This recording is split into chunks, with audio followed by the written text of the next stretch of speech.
Ben King. I served in South Baghdad from April 2006 to April 2007, FOB loyalty.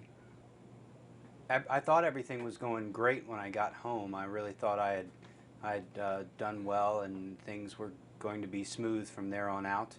But what I realized after about 6 months was that they weren't. I started to experience lots of pain, just pain in my neck, pain in my back, pain in my shoulders, and then I stopped sleeping.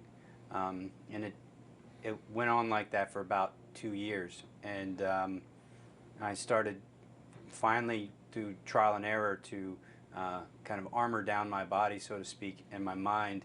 And the way I did it led me here. Well, what we've been doing here could best be described as functionally focusing our mind. So using mindfulness techniques to engage our minds in ways that are kind of passive and ways that make kind of the noise in our heads slow down a little bit, and I've found it just to be incredibly useful. I never really knew that I had a kind of an even, like a middle path. I never really knew that I had that. So what this class kind of does is it shows you kind of where you were. For me, I was, kind of fired up, ready to go, and it kind of shows you the other side of that. So kind of like the other side of the coin, so to speak. And once I began to see that there was a difference between being really revved up and actually calming down, I started to notice that there was kind of a constant, like a constant level. And if I could kind of keep that constant level, my days went much smoother and I was able to sleep better. And then by kind of having that understanding, I could then understand when I was falling off or kind of getting close to that edge where maybe anger or frustration or sadness or despair kind of took over in my head and my body.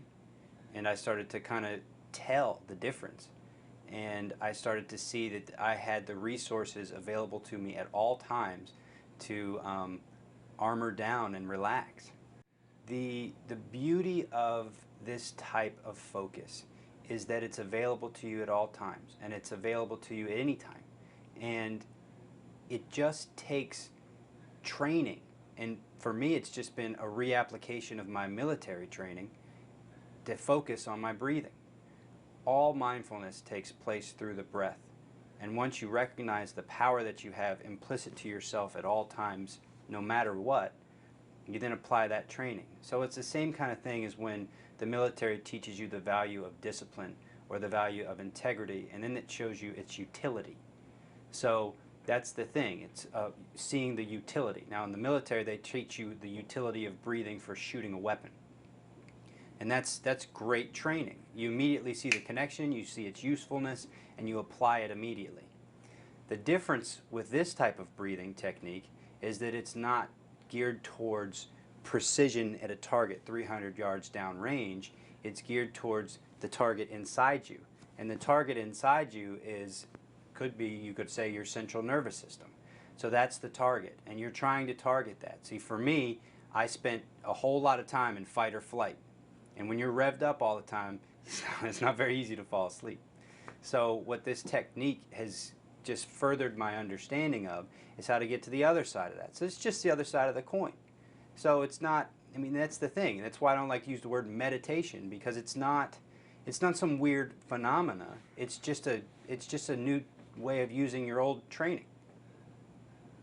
I try to practice every morning in what I call going through my ranges. All right, the military got us up at, god-awful early hours in the morning to do training to start the day, so it made sense to me to do the same thing as a civilian.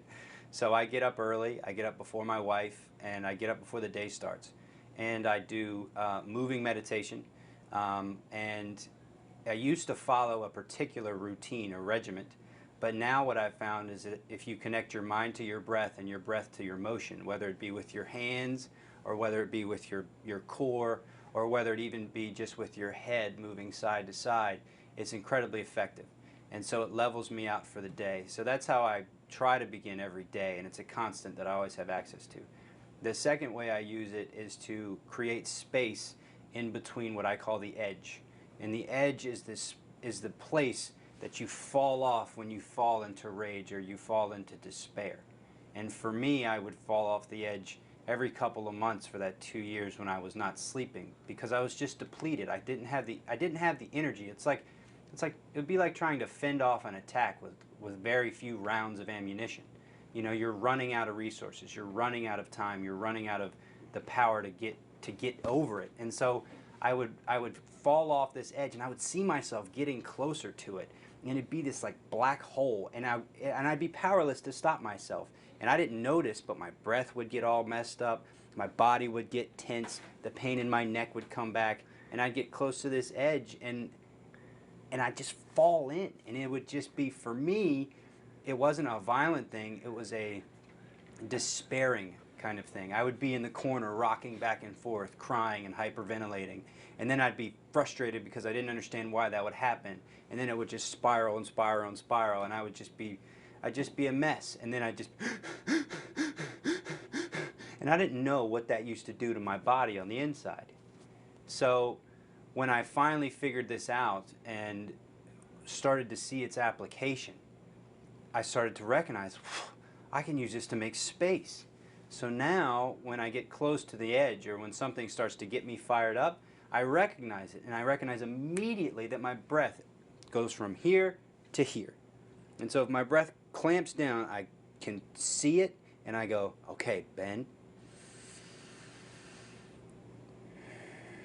And you create space in your body on the inhale anyway, so now I just learned how to apply it.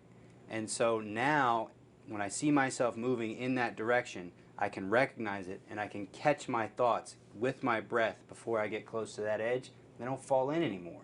And it's so rewarding, it's so valuable.